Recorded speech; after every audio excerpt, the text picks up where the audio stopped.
For many student athletes, energy drinks have become part of the routine before practices, games, and workouts, promising more energy, sharper focus, and better performance. These drinks are now a common sight on our campus, but their effects inside the body may be more complicated than they seem. I'm Robert Bennett with The Crusader. While energy drinks may provide a temporary boost, experts say students may not always understand the effects they can have on the body. According to the Center for Disease Control and Prevention, around 30 to 50% of adolescents report consuming energy drinks. Many students use them to stay energized throughout the school day or before athletic activities.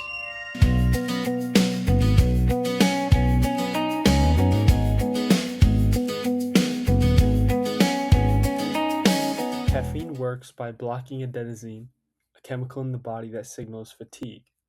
This increases alertness and can temporarily improve focus and energy.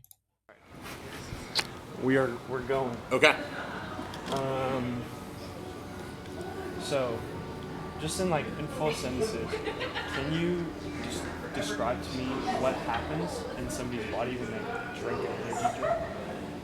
Okay. So primarily what I would first of all, I'm not a doctor, I'm not giving medical advice.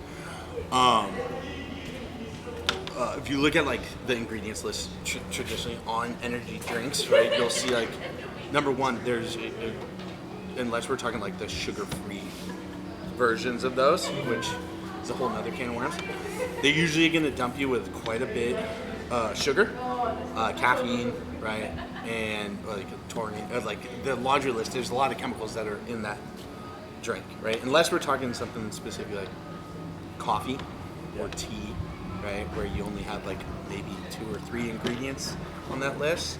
So yeah, you're going to be getting a lot of caffeine and a lot of sugar, right? So what you'll see is kind of a peak, right, or kind of an uplift of stimulants, right, the feel-good drugs, and then eventually a crash.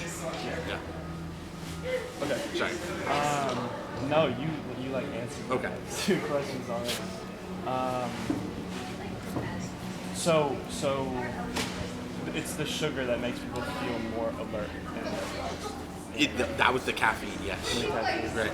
And then why do people experience that crash?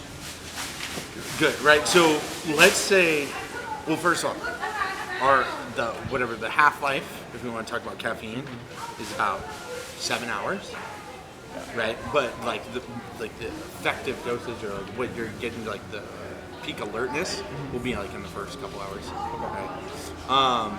But with the sugar, right, you're getting an immediate dopamine dump. Right, so that's going to be kind of you're going to be alert, but you're also going to feel good. That fades relatively fast, right? Okay. Yeah, we're talking about blood sugar spikes within,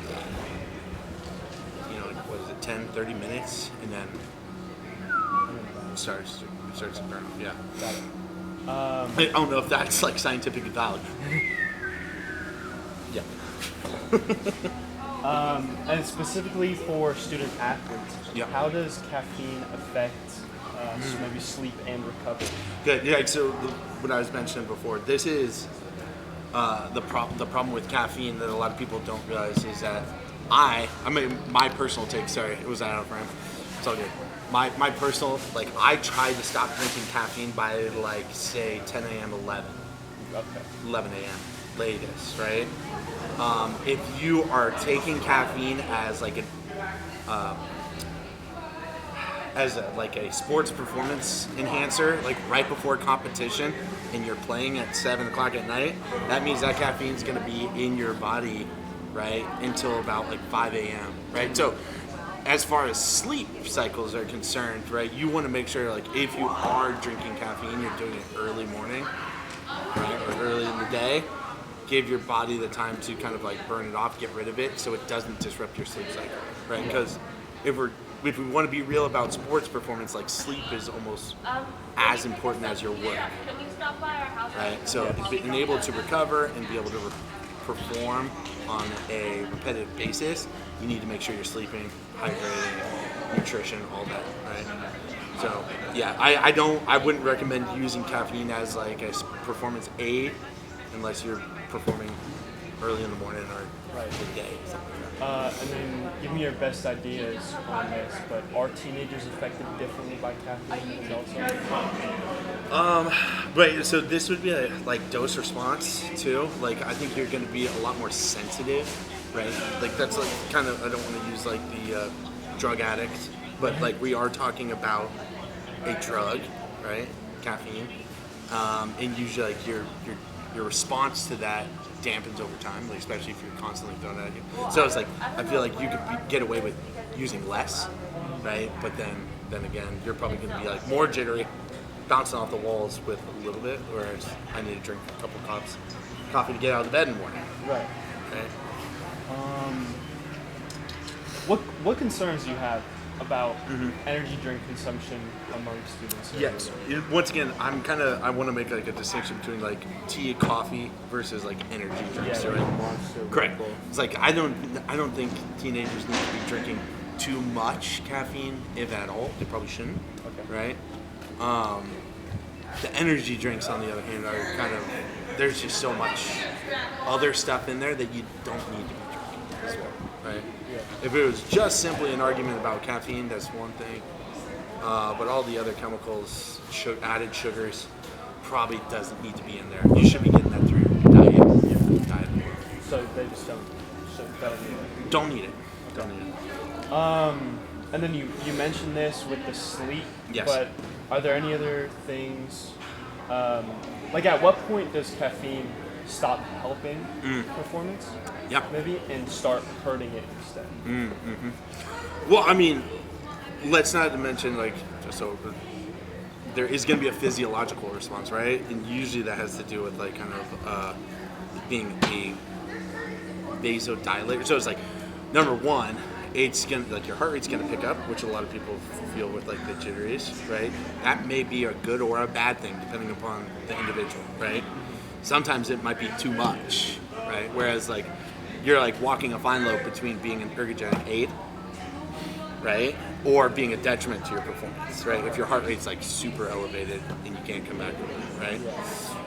Another thing too is that like let's not forget that it's gonna make you like pee, right, and do all those other things, right? Like the physiological response, like having caffeine in your system, right? So maybe not the best if like you're doing like a distance event or something like that, where you have to like stop and use the restroom every like 30 minutes to an hour or something like that. I don't know. So yeah, there is kind of a fine line, and there's plenty of studies like.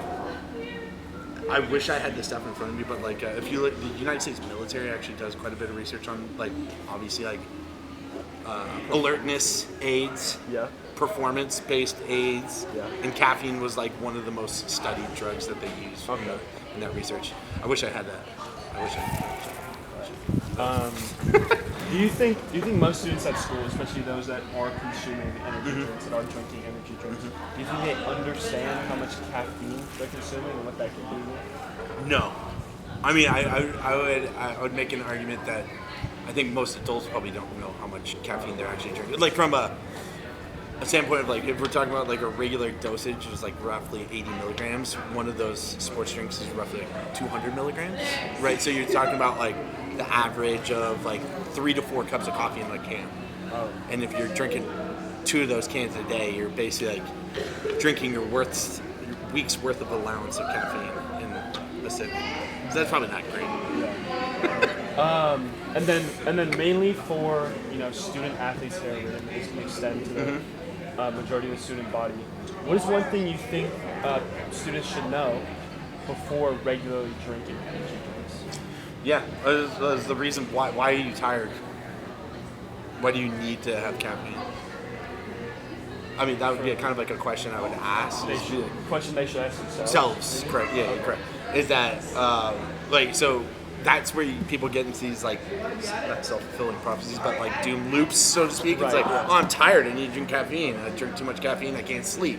Yes. I'm tired. It's like you see how like it kind of you start falling into this pattern where you rely on it as a drug and as an aid, when you should be addressing the problem, which is I need to get better sleep, I need to get more sleep, and I need to get better sleep, right? So in how you get good sleep, it's like you stay hydrated throughout the day, you wake up, you go to bed the same time every day, right? Doesn't matter school day or weekend, you should be on the same schedule throughout, right? That is like kids on Monday always have a hard time because they've been sleeping until noon the past 2 days, right? Yeah. And then it's like, I had to wake up so early. It's like we wake up at the same time every day, right? That's like I try to hold myself. I wake up early, but I still try to hold myself to that on the weekends. Like I might give myself an hour or two here and there when, like life gets in the way, but try and hold to that schedule as much as possible, and it's really paid off as far as like my sleep quality. Yeah. Absolutely. All right. Well, that's it. That's all I got for you. Dope. Thank you very much. As energy drinks continue to remain common among students, the question becomes whether they are a helpful tool or a setback. The answer may depend less on the drink itself and more on how and why it is used. For the Crusader, I'm Robert Bennett.